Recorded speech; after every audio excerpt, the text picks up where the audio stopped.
je suis très honorée qu'on m'a invité à inaugurer cette belle journée avec ce qu'il faut, les origines et les débuts de Jules Aubert. Et on va commencer avec la première communication de Dominique Bourrel, directeur de recherche au CNRS émérite, qui a longtemps œuvré au Centre de recherche française à Jérusalem et qui est un grand spécialiste de l'échange des idées du monde juif, germanique, française, philosophique. Et on va voir ce qu'il a à nous raconter sur de Hambourg à Paris via Babylone. Merci beaucoup.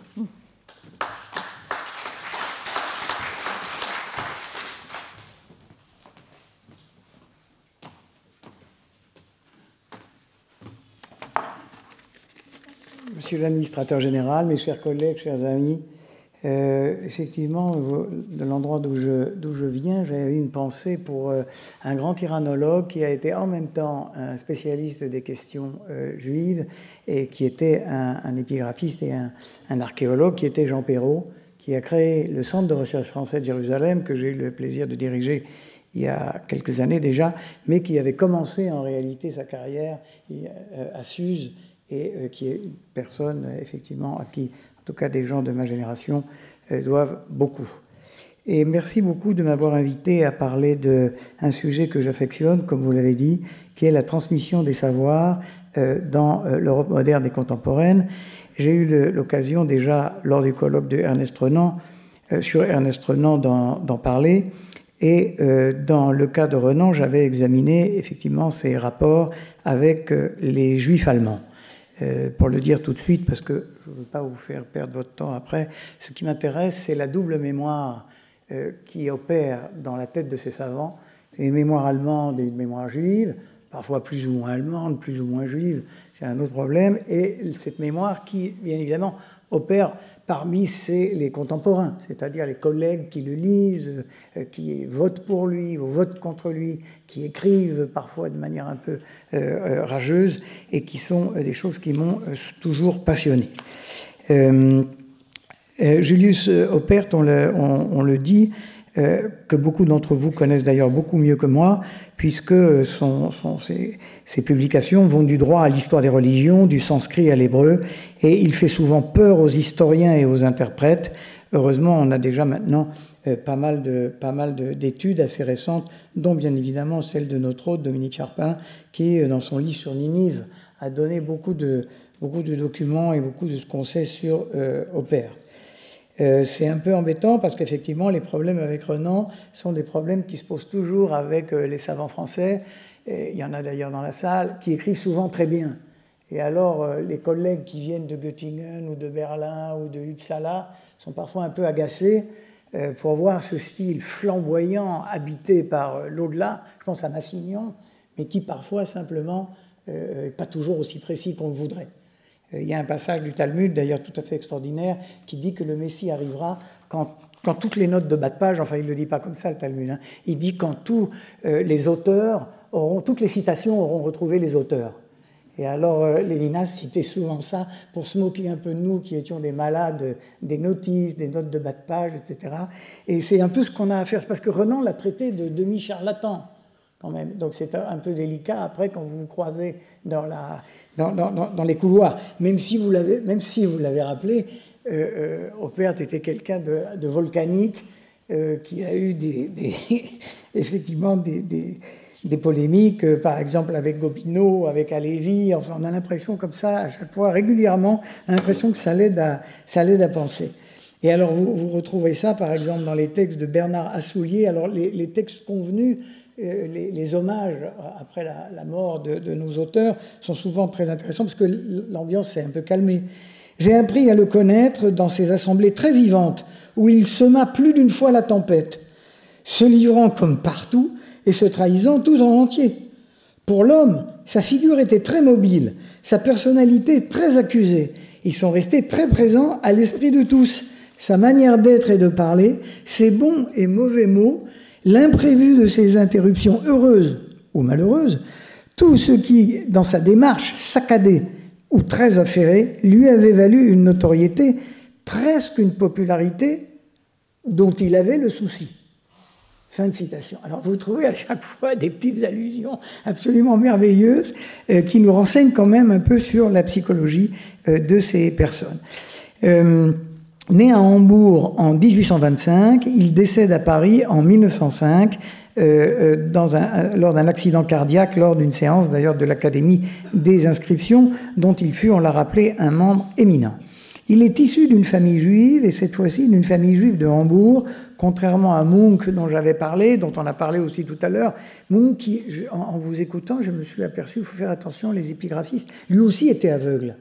C'est-à-dire qu'on a l'impression que ces gens qui ont depuis l'âge de 15 ans lu des textes en 4, 5, 6 langues terminent souvent avec une maladie très, très invalidante. Alors, il vient d'une famille assez traditionnaliste, mais le père était un courtier, donc était un banquier, un commerçant. Alors que la plupart du temps, je vous le dis tout de suite parce que c'est un de mes jardins secrets, la moitié de ces orientalistes européens ont eu un père rabbin. Pourquoi ils ne sont pas restés eux rabbins? Parce qu'ils n'avaient pas envie de faire comme leur père, tout simplement, et puis ils ne voulaient pas être rabbins. Mais en revanche, cette culture extraordinaire, qui est en même temps une culture de la lecture qui est propre au monde juif, et d'ailleurs aussi au monde musulman, et cette culture de la philologie allemande a créé, jusqu'en 1933, au moins jusque-là, un type de savant que vous retrouvez non seulement en France, et pour le dire tout de suite, il y en a plein l'École pratique des hautes études, il y en a plein la Société asiatique, simplement, nous, j'allais dire les Français, avec nos théories de la laïcité, on n'a pas le droit, j'avais dit ça la dernière fois quand il y a eu ce colloque merveilleux qui s'appelait Dieu au Collège de France. Et donc là, vous ne pouvez pas demander aux gens, on ne le sait pas. On se dit, tiens, il parle 5 langues, il a un nom un peu bizarre, peut-être il est russe, peut-être il vient d'un peu loin. Ou alors un autre qui s'appelle Klein, dont vous dites, celui-là, on va l'avoir. Pas de chance, c'est simplement un fils de pasteur de Strasbourg. En revanche, forcément, en Allemagne, c'est quelque chose que vous voyez assez rapidement, ne serait-ce que, comme on l'a dit, pour cette génération qui, même avant la révolution avortée de 48, ont déjà trouvé le chemin de la France. Le cas le plus connu, bien évidemment, est celui de Henri Heine, qui est aussi un des premiers à... Mais lui, il s'est converti, ce qui n'est pas le cas de Oppert et ce qui n'est pas le cas de Munch. Donc on a les deux possibilités. Tous ces gens-là commencent souvent par être profs d'allemand. Et puis au bout d'un moment, on s'aperçoit qu'ils ont une autre spécialité, et donc on les voit gravir les échelons pour arriver à l'échelon le plus supérieur, qui est celui du Collège de France, comme nous savons bien. Il a traité d'ailleurs, il est à la source d'une tradition juive allemande d'études de la syriologie, avec les noms bien connus de Landsberger, Oppenheim, qui sont tous les deux nés à Vienne d'ailleurs, sans parler bien sûr de Roman Girschmann, qui a été celui qui a travaillé aussi sur Suse, et bien évidemment Samuel Noah Kramer. Alors je me suis demandé pourquoi ces gens-là faisaient justement de ce type d'études. En réalité, c'était aussi peut-être une manière, je veux pas, non pas de contourner la Bible, mais d'essayer de lire la Bible avec d'autres outils que simplement les outils traditionnels.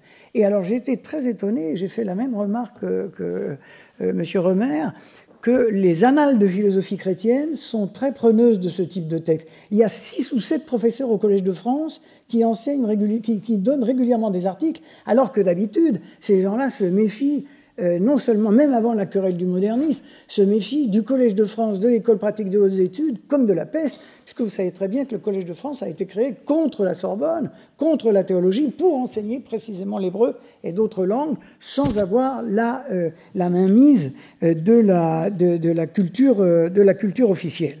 Alors, on a, ça c'est aussi de nouveau du travail pour l'épigraphie, mais c'est pas qu'uniforme, on a un carnet de lui qui est à Caen, probablement grâce à le magistrat qui était là. Voilà.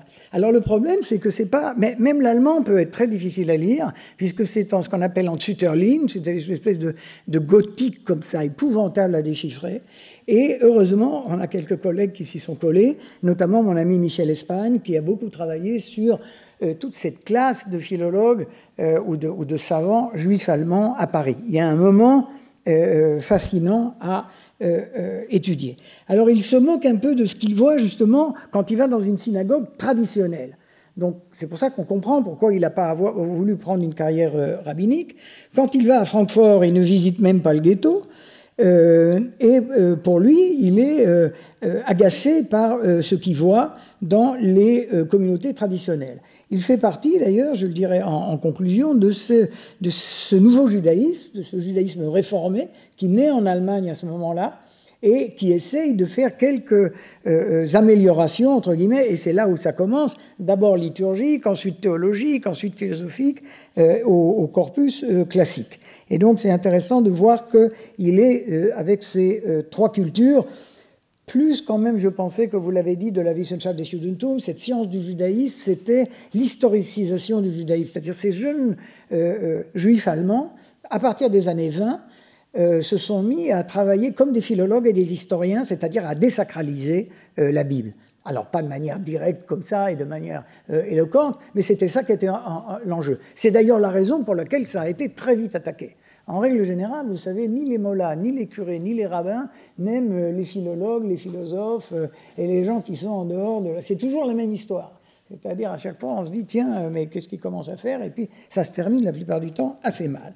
Et donc, il se bat sur deux fronts, entre l'enthousiasme religieux et l'indifférence. Et il pense que la science va promouvoir l'émancipation des Juifs, non seulement pour lutter contre le numerus clausus, qui touche non seulement les enseignants, mais aussi les étudiants, mais qui peut faire progresser la connaissance. Par exemple, lorsqu'il participe à la constitution d'une association des étudiants juifs, il écrit « Encore une association juive, et qui plus est patriotique à l'université. Je vais m'efforcer, avec toute mon influence, de transformer l'élément religieux, virgule, ou juif, virgule, en élément scientifique. L'aspect juif, s'il est besoin, viendra de lui-même. » Et dans les trois universités qu'il a fréquentées, qui étaient donc Heidelberg, Bonn et Kiel, et un peu d'ailleurs d'après mes souvenirs l'université de Berlin, il va à chaque fois rencontrer des juifs parce que cette jeune génération qui va à l'université, elle pense que c'est comme ça qu'ils vont arriver à obtenir une rejuvénation et une prise au sérieux du judaïsme. Lui-même d'ailleurs venait d'une famille qui avait été liée avec cela, puisque Eduard Ganz, qui était directement de sa famille, s'était converti pour avoir une chaire, la succession de Hegel, et ça avait marché. Alors que dans le cas de Heine, ça n'a pas marché. Heine l'a d'ailleurs regretté toute sa vie, et il disait toujours « Je suis baptisé, mais pas converti ». Et donc, en réalité, quand vous le lisez avec acribie, vous vous apercevez qu'il a passé sa vie à se demander pourquoi il avait fait ça. Donc, sur les talents d'assyriologue, on en parlera beaucoup, notamment dans cette grande expédition scientifique. Et puis, effectivement, ce pari extraordinaire où on les a mis à 3 ou 4 ensemble à faire, je pense qu'on va en entendre parler, à donner une traduction d'un même texte. Et on s'est aperçu après, en ouvrant, que finalement, c'était pas si loin les uns des autres. Et donc, je vous laisse découvrir ça. C'est une histoire tout à fait extraordinaire. C'est assez rare quand même. C'est un homme, donc, qui est aussi un peu un homme d'appareil. Il est le vice-président du consistoire central des Israélites de France. Il est au comité central de l'Alliance israélite, comme Salomon Munk. Mais Salomon Munk, qui ne signe pas le vendredi à partir de 5 heures. Et donc, on avait un président, il fallait prendre un président prof au Collège de France, ça faisait quand même assez chic. Munk était d'ailleurs un homme absolument délicieux, très savant. Il traduisait de l'arabe, de l'anglais, de l'allemand, bien évidemment. Et c'est pour ça, d'ailleurs, que, encore une fois, Renan, ils savent bien à qui ils ont affaire, ces gens-là. Massignon, c'est pareil, même 30 ans après. Ils voient bien que ce sont des produits d'une tradition qu'ils n'ont pas.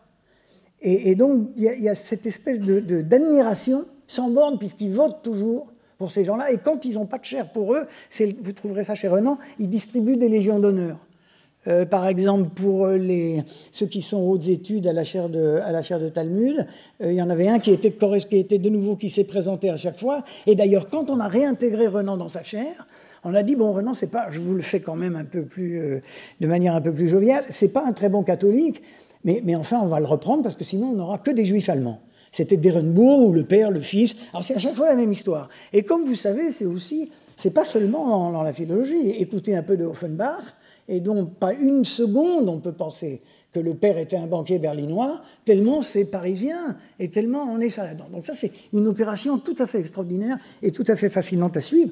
Malheureusement, mes incompétences font que je ne peux pas faire la même recherche avec les sciences dites dures. Mais c'est bien évident que dans les sciences dures, ça a été la même opération. On a pris les gens des laboratoires de physique de Berlin, de Kiel, de Göttingen, etc.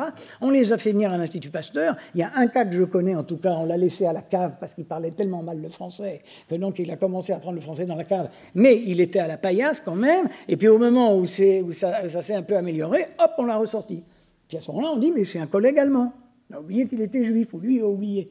Donc c'est très intéressant de suivre, parce que c'est, et je vous le dirai à la fin, je veux pas oublier, c'est pour ça, parce que ça montre que cette France, dont on nous parle souvent du chauvinisme, du côté étroit, etc., a fait preuve là d'une générosité intellectuelle et d'un accueil de ces savants tout à fait extraordinaire.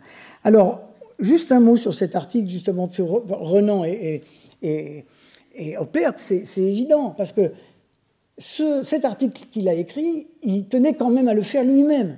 Parce qu'il a dit, c'est quand même, voilà le texte, « Vous plairait-il de communiquer au rédacteur du Journal des Savants le désir que j'aurais de rendre compte dans ce journal du récent ouvrage de M. Oppert sous les écritures cunéiformes ?» C'est quand même bizarre, parce que normalement, il est soi-disant, sinon contre, du moins peu amène, et de l'autre côté, il demande quand même l'article, et il veut quand même absolument faire le papier, et tout de suite, ce qui est très rare, comme vous le savez, pour les comptes rendus. Je ne crois pas qu'il ait jamais été parlé dans le Journal des Savants de cette question.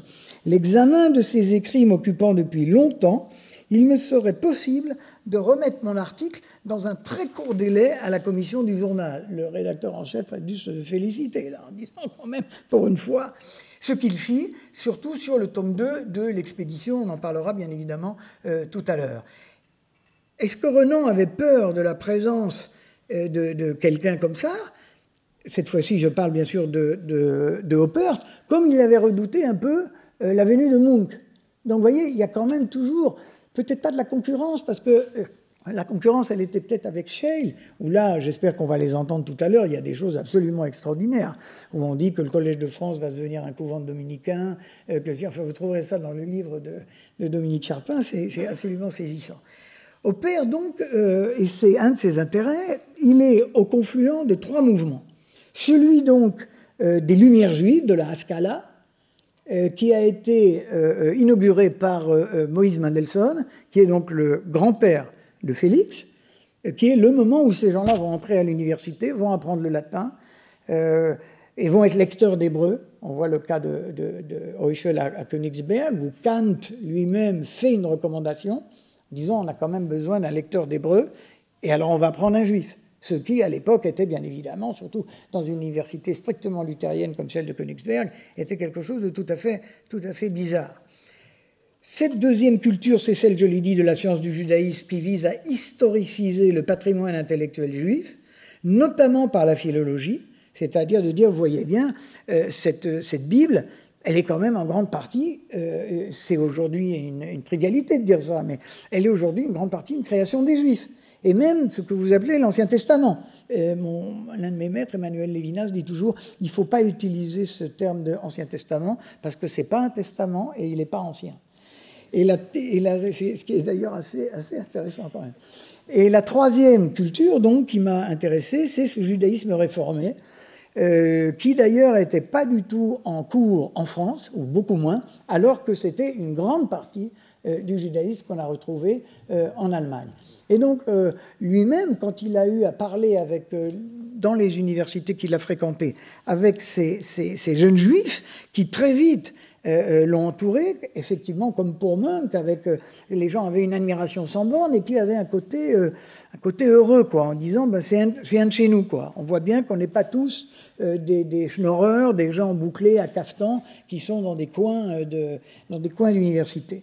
Et donc, c'est justement à Hambourg qu'était née une partie de cette tradition juive avec l'œuvre de Gabriel Riesser, qui était le premier homme politique juif allemand.